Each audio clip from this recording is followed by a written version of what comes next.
Greetings, fellow RotoBallers. Welcome back. It is week 7. It is the Checkdown. This is the show that gives you our favorite QB start sits, tight end start sits for week 7. Make sure you drop your comments and your questions below here. We're going to try and help you set your best fantasy lineup that you can to get you a win. My name is Joey Christopoulos with my co-host Dave, who is not here this week. He'll be back next week. He's just like Batman, and he's got an alter ego. So if you go on YouTube and keyword right now, you might figure out exactly what I'm saying. But right now, we got to talk about some fantasy football. Please start dropping those comments because we got bye weeks. We got a lot going on. We got guys sitting down right now. So let's take a look at the bye teams. It's going to be the Buffalo Bills, Dallas Cowboys, Minnesota Vikings, Los Angeles Chargers, Pittsburgh Steelers, Jacksonville Jaguars. That means no Josh Allen, no Dak Prescott, no Cowboys receivers, Herbert, some of the Minnesota Vikings, Pittsburgh Steelers, Najee Harris. I don't know, but we're going to try and help you fit up your lineup as best you possibly can. So these start sits are going to try and service some of the waiver wires that you're going to have to make a move for this week and some plays that we love to as well. So let's dive right in. My start of the week for week 7 is Matthew Stafford versus the Detroit Lions. Now look, Sean McVay already has come out during the week and he said, you know what, I really feel bad about how the trade with Jared Goff went down. Let me tell you something right now, Mr. McVay. You're not upset about that. You want to know why? Because Jared Goff was that pair of jeans that had a couple of pairs of holes in it. Sometimes those jeans, even though you love them, you got to move on from them and get a brand new pair of jeans. Matthew Stafford right now, your butt looks good in those jeans, okay? You can lament all you want about the ones with the holes in it, but Matthew Stafford is my start this week. He's averaging 306 passing yards a game. He's got 16 touchdowns, and he's going to face his old team, the Lions. They have allowed 5 different quarterbacks to already pass for 255 passing yards against them. The Lions, I don't think they got a shot to win in this game. Matthew Stafford has a shot to put up huge numbers, maybe even top 5 numbers. He's an easy start for me this week in week 7. Moving on, this is a check down darling. I don't think he's been on the show yet this year. We're bringing him on this year, and it's the fall season, so you better wear 2 gloves. Teddy 2 Gloves versus the Cleveland Browns on a Thursday Night Football. Cleveland Browns, they're banged up, all right? No Nick Chubb. No Kareem Hunt, probably no Baker Mayfield. Teddy Bridgewater, however, he's got 5 touchdowns, 622 passing yards over his last 2 weeks. He's got 4 multi-TD games this year. Now, look, he's not a QB1. He's definitely a QB2 in 2 quarterback formats. This week, though, with a lot of buys out there, if you're looking for a guy to fill in for a guy like Herbert, Dak Prescott, Josh Allen, Teddy Bridgewater can possibly get you that 18 to 20-point number that you might need just to get through the week, maybe win a game, and then next week get your studs back in the lineup. The Browns, super banged up on offense. They've also allowed the 3rd most fantasy points, 8 passing TDs over the last 2 weeks to opposing quarterbacks. They've allowed 3 rushing touchdowns already this season to quarterbacks, which means Teddy Bridgewater can get it done on the ground as well as maybe possibly do it in the air.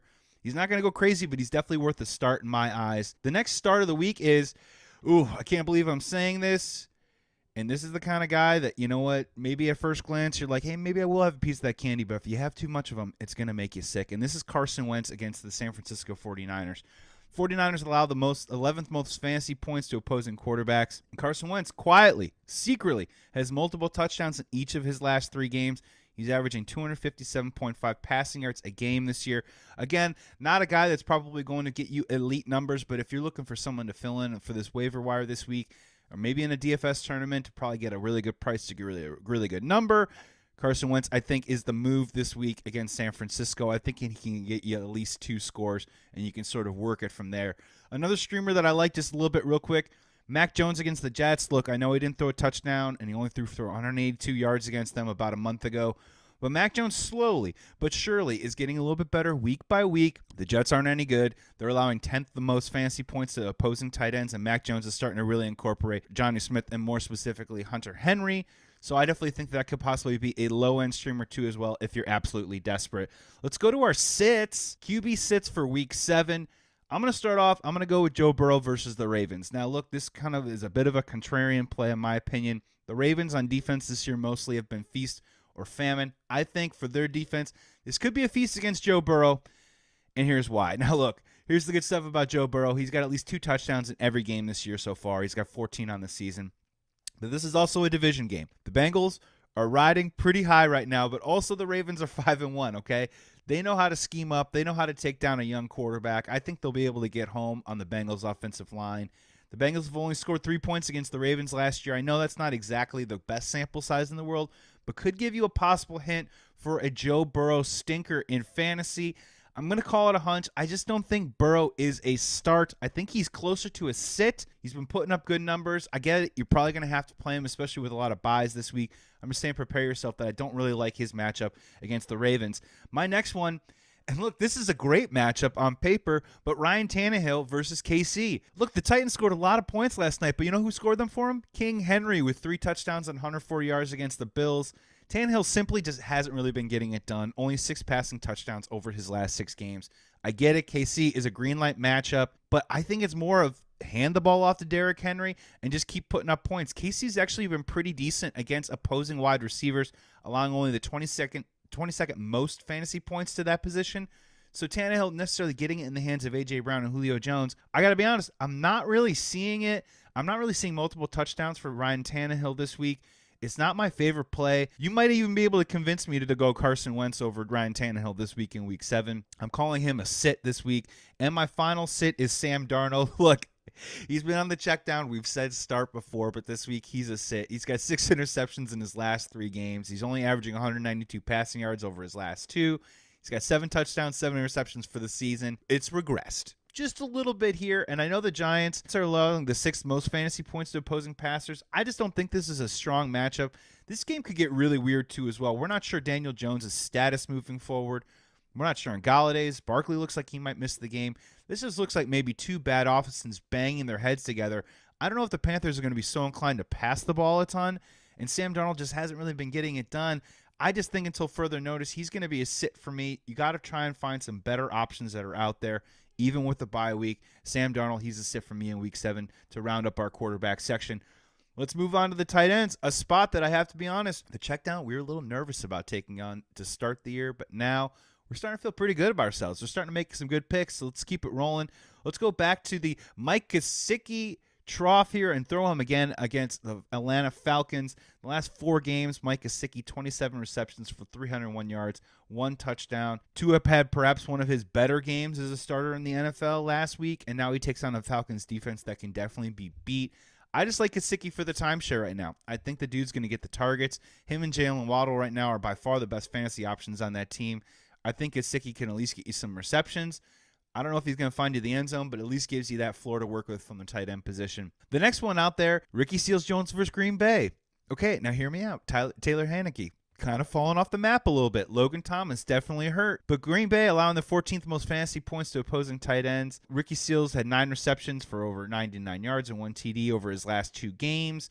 They're just looking in that direction right now. It's not my favorite start in the Galaxy, but if you're looking on the waiver wire and you're like, man, I got to do something here, or I'm in a lot of trouble, you could do a lot worse than Ricky Seals-Jones to hopefully maybe give you a good floor number. And these final 2, I probably like maybe a little bit more than Ricky Seals-Jones. We're throwing them in the start category. The first one is Kyle Pitts versus Miami. The Dolphins so far, they've allowed at least 4 players to post at least 7 fantasy points against them. That's a great floor to start. And Kyle Pitts has had at least 4 catches in a game in 4 of his first 5 games, and he's coming off of his breakout performance. I see more targets. I see more opportunities for Kyle Pitts against a pretty beatable matchup. I definitely like that play for sure. And my final one is, hey, let's just throw it out there. Zach Ertz, now on the Cardinals, facing the Houston Texans. I mean, I know he just got traded. Does he even know the offensive playbook? Does he even know the directions to get to the facility? Who knows? But the Houston Texans, they're allowing the 2nd most fantasy points to opposing tight ends. That's 4 touchdowns allowed over the last 3 games of the position. Zach Ertz, he's a new piece. And honestly, whenever there's an offensive weapon playing in this Arizona Cardinals offense right now, you have to really consider playing them and deploying them into lineups. I'm not saying this is an easy start. You definitely want to pick him up in all formats and at least have him rostered. But if you want to roll the dice, if you're looking for a touchdown-dependent option that has a pretty good shot at a touchdown, I'm going to go with Zach Ertz on this one. My final one, these are our sits coming up, tight end sits for week 7. Evan Ingram. All right, I started him last week. No Galladay, no Saquon Barkley. Daniel Jones, compromise. Hey, he's going to get a lot of the target share. No, he completely underwhelmed with 3 catches for only 24 yards. I'm not really seeing this changing in this Carolina Panthers matchup. Again, I don't really think this is going to be a super high-scoring game. Evan Ingram, the name recognition alone doesn't necessarily get you into fantasy lineups. You got to find a better option there. I just don't think he's going to be able to produce the numbers that everyone's hoping for, especially when he seems to be one of the only capable targets out there, able to catch some passes in that Giants offense. He's a sit for me. And then this final one, This final sit for me is, look, I'm going to go Cleveland tight ends versus the Denver Broncos on Thursday. Now, here is the deal with this one. I'm calling a sit just because I think this is a very risky play. One of two things is going to happen with this Browns offense, right? With Case Keenum under center. They got Kareem Hunt. They got Nick Chubb out. So you think, oh, hey, maybe Case Keenum's just going to target his tight ends a whole bunch, which is going to open up David Njoku and Austin Hooper for maybe some fantasy points. But look, I'm not buying it because it could go completely in the other direction where maybe whoever it is, whoever the backup third string running back is for the Cleveland Browns, maybe they just go that route. Case Keenum isn't really able to get a whole lot done, even it is from the tight end perspective. And you have to think that Denver Broncos defense is going to be coming at Case Keenum. I just don't really think that there's a high ceiling for either of those tight ends to make a move and make some fantasy hay in week 7. It could definitely happen. You think, hey, those are the only options left. I'm staying away from that one. I'm going to resist that one completely. And that'll do it. Week 7, the check down right here on RotoBaller. Check out all the wonderful videos that are also helping you get ready to win your fantasy league this week in week 7 with all these bye weeks coming up. Make sure you're checking them out. Follow me at Joey Sports Guy on Twitter. And remember, like this video, put your comments and questions below. We're going to do the best we can to help you answer all your questions. It doesn't have to be quarterback and tight end. We'll do the best we can to answer it for you. Thank you so much for checking out this video. We will be back next week as a tandem. But until then, go win that league.